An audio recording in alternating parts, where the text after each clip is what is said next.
Hey everyone, welcome back to my channel. Today I'm gonna talk about the Heroes of Olympus series. I literally just finished this book not 5 seconds ago. I actually got into the Percy Jackson series really late in the game. I started reading them my second year of college, which is odd because I remember in middle school being really into Greek mythology, and I know that's when the heroes of the books, that's their age, it's about middle schoolish, they're about 11. So I'm surprised I didn't read these books in middle school, but I read them now, and that's all that matters. I had started reading the Heroes of Olympus series before. I had read the first book like twice, and I just couldn't get myself into it because of like school or work. And so now, because of the pandemic, I was able to actually read the entire series without any interruptions at all, which is really nice.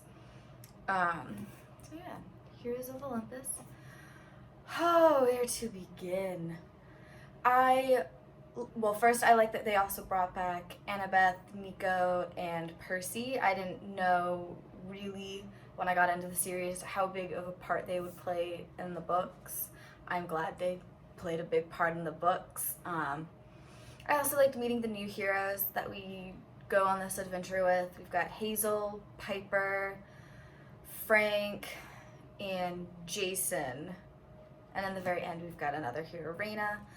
I also really liked that we get to see the Roman side of the mythology. I think we always just focus on the Greek side, or at least I did. I never really ventured over into how the Roman Empire looked at the gods and Olympus. That wasn't something I was really interested in. I mean, I had like this big book on Greek mythology.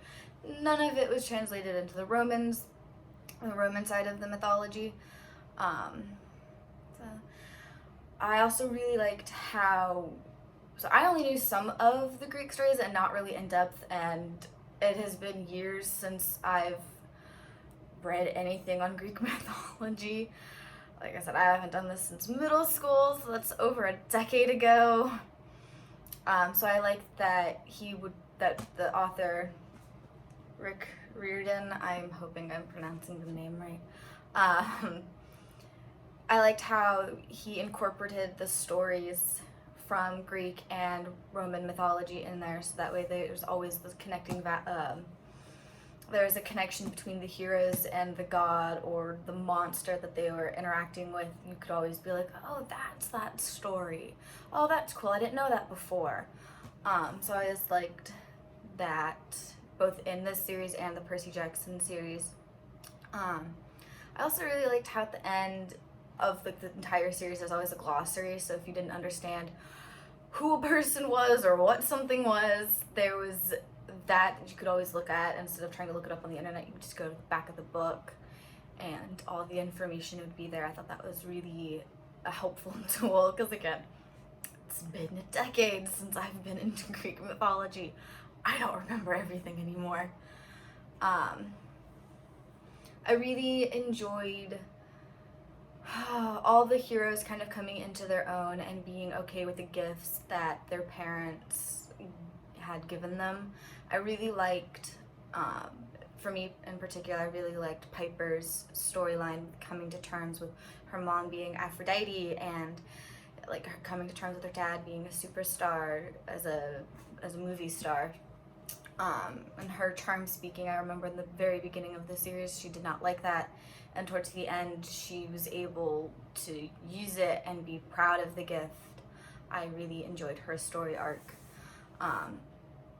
One of the things I like that the author does is that in this series and in Percy Jackson's series, I believe, I like how each character, we see through their point of views either for like 3 chapters or 4 chapters or whatever, and you get to see it from their perspective. I think that was really an interesting storytelling technique.